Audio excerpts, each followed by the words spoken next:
Ketahanan pangan merupakan topik yang akhir-akhir ini ramai diperbincangkan oleh banyak pihak sebagai konsekuensi dari dampak penyebaran COVID-19 yang semakin meluas. Setelah bergulat dengan masalah kesehatan dan daya beli masyarakat, pasokan pangan menjadi isu sentral lainnya yang perlu penanganan segera mungkin. Pangan harus menjadi perhatian karena urusan ini merupakan kebutuhan paling dasar selain sandang dan papan. Di tengah pandemi COVID-19, segala aspek kehidupan cenderung mengarah pada situasi normal baru.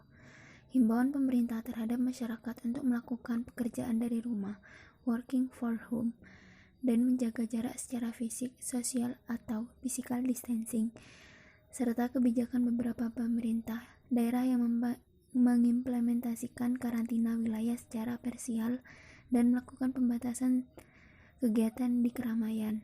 Setelah membuat perubahan situasi yang baru di hampir semua aspek kehidupan termasuk perubahan pola rantai pasok pangan, sistem atau pola kerja di sektor pangan memang tampaknya berubah sangat signifikan di tengah pandemi COVID-19 ini, mulai dari proses produksi hingga konsumsi dari hulu hingga hilir.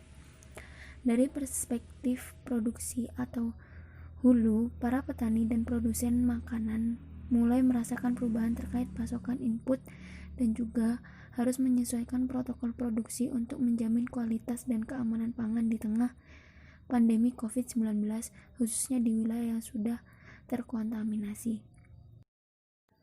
Hampir seluruh negara di dunia harus berusaha untuk memenuhi kebutuhan pangan domestiknya sendiri karena jalur perdagangan internasional terganggu semenjak wabah COVID-19 mulai menyebar.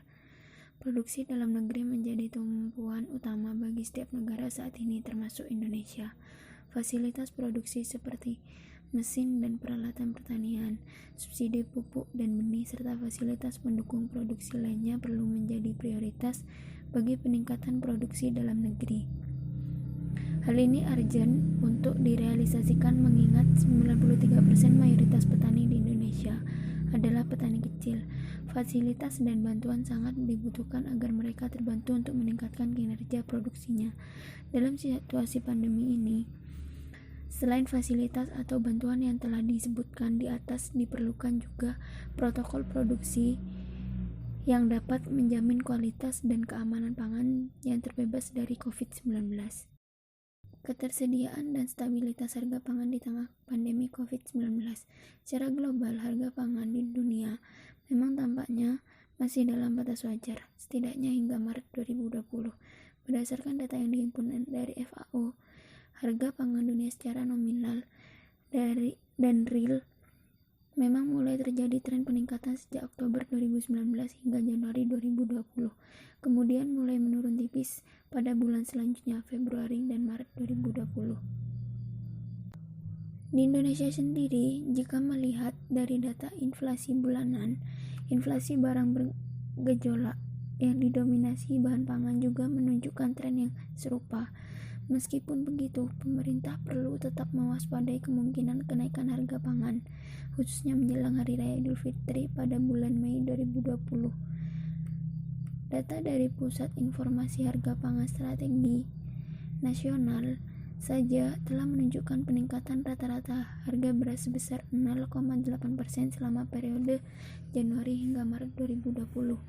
Maka dari itu, sebagai langkah antisipatif kenaikan harga pangan di Indonesia, pemerintah perlu menjalankan strategi kebijakan pangan di semua lini seperti yang telah dijelaskan sebelumnya. Sebagai langkah antisipasi dampak COVID-19 terhadap ketersediaan dan stabilitas harga pangan di Indonesia, pemerintah harus memastikan fasilitas dan bantuan di semua lini pangan, mulai dari produksi hingga konsumsi, berjalan sebagaimana mestinya. Koordinasi antara kementerian dan lembaga negara merupakan kunci keberhasilan dari penerapan strategi kebijakan pangan ini. Tren restriksi perdagangan komoditas pangan dan gangguan logistik sudah dapat diprediksi sebelumnya. Oleh karena itu, pemerintah perlu mengoptimalkan potensi produksi pangan dalam negeri dan memperbaiki sistem logistik pangan nasional. Data yang valid terkait neraca pangan di Indonesia perlu segera ditelaah dan semua kementerian dan lembaga negara wajib menggunakan data pangan yang sama. Jika ada beberapa komoditas pangan yang perlu diimpor untuk memenuhi kebutuhan pangan di dalam negeri, segerakanlah untuk melakukan impor dan pemberian fasilitas impor sebelum maraknya restriksi perdagangan pangan di beberapa negara penyuplai komoditas pangan.